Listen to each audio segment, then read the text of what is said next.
So అందరూ ఎట్లున్నారు? ఈరోజు 31st నైట్ అనమాట. నా మైండ్‌లో ఒకటే ఉంది. సో ఈరోజు ఫుల్‌గా ఏదైనా తినేయాలి. మన పీజీ ఫుడ్ కాకుండా మంచిగా ఏదైనా తినేసి బిర్యానీనో, బఫెట్టో ఏదో ఒకటి తినేసి హ్యాపీగా పడుకునేస్తే సెట్. మనకైతే వేరే అలవాట్లు ఏం లేవు. బట్ అలవాటల్లా ఆ ఫుడ్ తినాలి, ఈ ఫుడ్ ఎక్స్‌ప్లోర్ చేయాలి, డిఫరెంట్ ఫుడ్ ఐటమ్స్ తినాలి అని చెప్పేసి ఇదే ఉంది. సో మనమైతే యూట్యూబ్‌లో డిఫరెంట్ ఫుడ్ వ్లాగర్స్ తీసే వీడియోలన్నీ చూస్తా చేసిందేమో. బట్ ఇది కూడా మంచిదే కదా! ఉన్న చిన్న జిందగీ మనమైతే చూడాలి. డిఫరెంట్ టేస్ట్స్ అయితే చూడాలి. డిఫరెంట్ ఫుడ్ ఐటమ్స్ ఎక్స్‌ప్లోర్ చేయాలి. డిఫరెంట్‌గా ప్లేసెస్‌కి అయితే వెళ్ళాలి.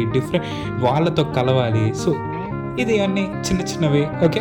సో మనం అయితే ఈ రెస్టారెంట్‌కి అయితే చెప్పేద్దాం. సో అలా కళ్యాణ్ నగర్‌లో నడుచుకుంటూ వెళ్తా ఉన్నానా, సో వెడ్డింగ్ బిర్యానీ అని కనిపించింది.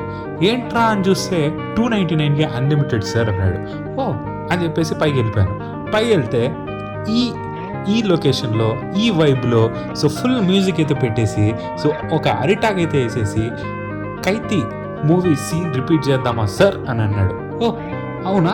సో సరే అని చెప్పేసి బిర్యానీ తెచ్చేసాడు. దాని తర్వాత ఒక స్వీటు అన్నీ అయిపోయిన తర్వాత వేసేదానికి సెట్ అనిపించింది. ఇంకా రైతా, ఇంకా ఏదో కర్రీ, సో అదైతే పెట్టేశాడు. చికెన్ బిర్యానీ ఎలాగో బాగుంది. సో స్మెల్ అయితే అదరగొడుతున్నాడు. సో దాని తర్వాత ఇదేదో కర్రీ అనమాట, చికెన్ కర్రీనే ఇది కూడా. సో అన్నీ అన్లిమిటెడా అంటే అవునన్నా అన్నీ అన్లిమిటెడే అని చెప్పాడు. ఓ ఇదేదో బాగుంది అని చెప్పేసి ముందే కమిట్ అయిపోయామా అని ఆలోచించే లోపే అన్న తెచ్చేస్తున్నా అని చెప్పి తెచ్చి అన్ని పెట్టేసాను అనమాట. సో మనం కూడా ఇంకా కార్తీ లెవెల్లో ఊహించుకున్నామా. సో ఫస్ట్ ఆఫ్ ఆల్ ఈ చికెన్ కర్రీని అయితే మనం టేస్ట్ చేసాం ఫస్ట్ ఆఫ్ ఆల్. సో కొంచెం అయితే టేస్ట్ డిఫరెన్సెస్ మనకైతే తగిలిందనమాట. సర్లే ఏం పర్వాలేదు అని చెప్పేసి నెక్స్ట్ మలాయ్ చికెన్ ఉంది, వెడ్డింగ్ చికెన్ బిర్యానీ అయితే ఉంది, అన్నీ అన్లిమిటెడ్ అని చెప్పేసి రెడీ అయిపోయాయి అనమాట. సో చూస్తున్నారు కదా, చికెన్ కబాబ్ కూడా తెచ్చిపెట్టాడు అనమాట. సో ఇవంతా మన ప్లేట్లో ఇంకా అరిటాకులు వేసుకొని ఆ బీజం పెట్టుకొని ఆ కైతి బీజం, సో పేరు తప్పే పలికితే ఓకే ఏం పర్లేదు కానీ సో ఫ్లో అయితే మిస్ అవ్వకండి. మనం అయితే బిర్యానీ మీద కాన్సన్ట్రేట్ చేద్దాం. సో లెగ్ పీసులు కూడా బాగానే పెట్టాడు. సో ఈ లెగ్ పీసులన్నీ అలా ఫినిష్ చేసి మనం అయితే ఈరోజు సెట్ అయిపోయిందిరా అని చెప్పేసి ఫస్ట్ రౌండ్కి అయితే వెళ్ళిపోయాం అనమాట. సో సూపర్గా అయితే ఉన్నింది. సో ఈరోజు అయితే ఆ బిర్యానీ అలా తింటా ఉంటే సూపర్ టేస్ట్ అయితే ఉంది. సో బిర్యానీ టేస్ట్, చికెన్ ముక్కలు, సో చికెన్ కబాబు అన్నీ బాగున్నాయి. ఆ చికెన్ కర్రీ ఎందుకు అలా చేసావురా అని ఫీల్ అయ్యేలోపు సో ఇంకా కావాలా సార్ అని అడుగుతున్నాడు. ఓహ్!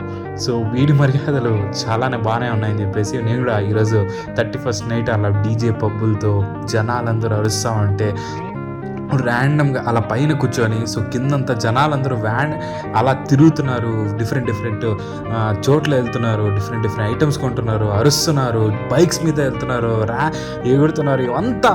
సో ఆ వైబ్ అయితే వస్తూ ఉంది. మధ్యలో వచ్చి ఏం కావాలి అడుగుతున్నాడు. అరే ఒక గ్లాస్ ఆఫ్ వాటర్ రా ఫస్ట్ అని చెప్పేసి నేను చెప్పాను అనమాట. సో స్వీట్ కూడా అదిరిపోయింది. నేను ఈరోజు నా ఫేస్ చూపించకుండా సో ఫస్ట్ ఆఫ్ ఆల్ ఈ బిర్యానీ ఇలా స్టైల్లో పెట్టాడు కాబట్టి కొంచెం ట్రై చేద్దాము అని చెప్పేసి ఈ యాంగిల్లో పెట్టి నేను తింటున్నాను అనమాట. సో దిష్టి పెట్టకండి. సో మీకు ఈ బిర్యానీ ఎందుకు చూపిస్తున్నానంటే లాస్ట్ ఒకటి ఉంది. సో నేనైతే ఒక్క విషయం అయితే తెలుసుకున్నాను, అందుకని సో మీకైతే బిర్యానీ ఇలా ఉంటుంది అలా ఉంటుంది చూపిస్తాను అనమాట. చాలామంది నాలాగే నేను పెట్టినట్టే ఈ వీడియో పెట్టినట్టే చాలామంది యూట్యూబర్స్ అయితే వాళ్ళు చేసినవి వాళ్ళు వడ్డించుకొని వాళ్ళు ఎంజాయ్గా తినడం చూసి నేను చాలా అయితే ఎంజాయ్ చేస్తాను అనమాట, తింటూ చూస్తూ ఉంటాను. బట్ ఫస్ట్ ఆఫ్ ఆల్ అంటే ప్రతి చోట అలా ఉండదు కదా. సో ఈ వెడ్డింగ్ బిర్యానీలో అయితే బిర్యానీ కేక్ ఉంది, నిజంగా చెప్తున్నా సూపర్గా అయితే ఉంది. కానీ ఫస్ట్ టైం తెచ్చిన కబాబ్ సూపర్గా ఉంది, కానీ ఇంకా అక్కడి నుంచి మింగడం స్టార్ట్ చేశాడు. సో కర్రీ బాగాలేదు ఫస్ట్ ఆఫ్ ఆల్ చెప్పేశాను కదా, మళ్ళా ఇంకా కబాబ్ టేస్ట్ ఇంకా వెళ్ళిపోతూనే ఉంది. నేను చెప్పొచ్చు ఇప్పుడు Malay chicken super, chicken kebab super, మళ్ళీ చికెన్ కర్రీ సూపరు అని చెప్పేసి. But no. సో నేను ఈ వీడియోతో నాకు అర్థమైంది అంటే బఫెట్లు అంటాం కానీ సో మనం ఇలా చేసుకొని మనం తింటే అది ఒంటికి ఎక్కుతుంది. సో ఎక్కడ పడితే అక్కడ తినేస్తే మనకి అంత నచ్చకపోవచ్చు. బట్ ఈ 31st వైబ్ అయితే మళ్ళా మిస్ అవ్వకూడదు అని చెప్పేసి ఇక్కడ తినేసి అనమాట. సూపర్గా అయితే ఉంది. సో ఈ దీంతో మనం ఎంజాయ్ చేద్దాం, ఒక హై ఫీల్లో ఎంజాయ్ చేద్దాం. సో సూపర్గా అయితే ఉంది గైస్. మనకైతే 31st నైట్ అంతా సెట్ అయిపోయి ఇంకా తినేసి ఇంకా పీజీకి వెళ్ళిపోవడమే. అందరికీ హ్యాపీ న్యూ ఇయర్. సో 2025 కూడా మీకు ఇదే వైబ్ ఉండాలని కోరుకుంటూ మనం ఇంకా కష్టపడదామని చెప్పుకుంటూ సో మనం నెక్స్ట్ లెవెల్కి వెళ్ళిపోదాం. ఈ 2025 ఏదో ఒకటి మనకి గిఫ్ట్గా అయితే ఇస్తుంది. మీరైతే నాకైతే గిఫ్ట్ అనమాట. సో ఇంకా ఎక్కువ మంది పెరిగితే, ఎక్కువ మంది సబ్స్క్రైబ్ చేసుకుంటే లవ్లీ దీనికన్నా ఏం ఉండదన్నమాట. సో అది గైస్ మనకి 2025 బాగా కలిసి రావాలని మీ అందరికి కలిసి రావాలని కోరుకుంటున్నాను అనమాట. సో వైబ్ అయితే ఇంతవరకు ఎంజాయ్ చేద్దాం. Love you bye.